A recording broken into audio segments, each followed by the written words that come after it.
Hi అండి, అందరికీ నమస్కారం. Welcome to my YouTube channel. ఈ వీడియోలో ఏపీ ప్రభుత్వ ఉద్యోగులు గమనికండి. కీలక ఉద్యోగులపై అయితే వేటు వేయనున్న EC.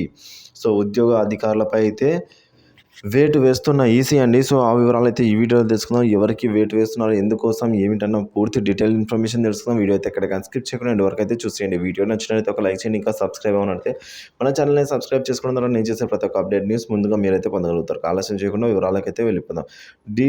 DGP, intelligence chief, police కమిషనర్లను అధికారులను అయితే బదిలీ చేయాలి అంటున్నారు. ఎన్నికల సంఘానికి తెలుగుదేశం పార్టీ మాజీ ఎంపీ కనకమేడల ఈ విధంగా లేఖ రాశారండి.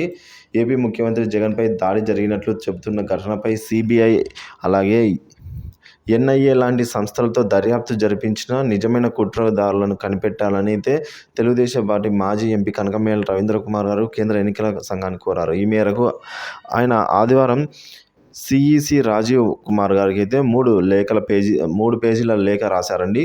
సో డీజీపీ, ఇంటెలిజెన్స్ డీజీ అలాగే పోలీస్ కమిషనర్లు విజయవాడ నగరంలోని ముఖ్యమంత్రికి భద్రత కల్పించడంలో పోలీస్ శాఖ పూర్తిగా విఫలమైందన్నారు.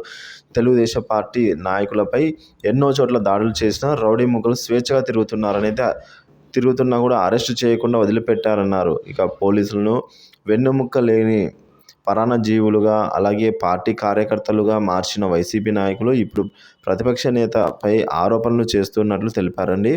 శాంతి భద్రతల దృష్ట్యా ఈ ఘోరమైన వైఫల్యానికి పోలీసులు అధికారులే తమ సొంత నిర్లక్ష్యం చేశారని అయితే అంటున్నారు. సో అందువల్లే ముఖ్యమంత్రికి భద్రత కల్పించడంలో విఫలమైన డీజీపీ కేవీ రవీంద్రనాథ్ రెడ్డి అలాగే ఇంటెలిజెన్స్ డీజీపీ పిఎస్ఆర్ వీరైతే ఆంజనేయులు గారైతే అలాగే విజయవాడ పోలీస్ కమిషనర్ కాంతి రాణా టాటాలను బదిలీ చేసి మొత్తం ఘటనపై సిబిఐ అలాగే ఎన్ఐఏతో అయితే దర్యాప్తు చేయాలని అయితే ఆయన కోరడం జరిగిందండి.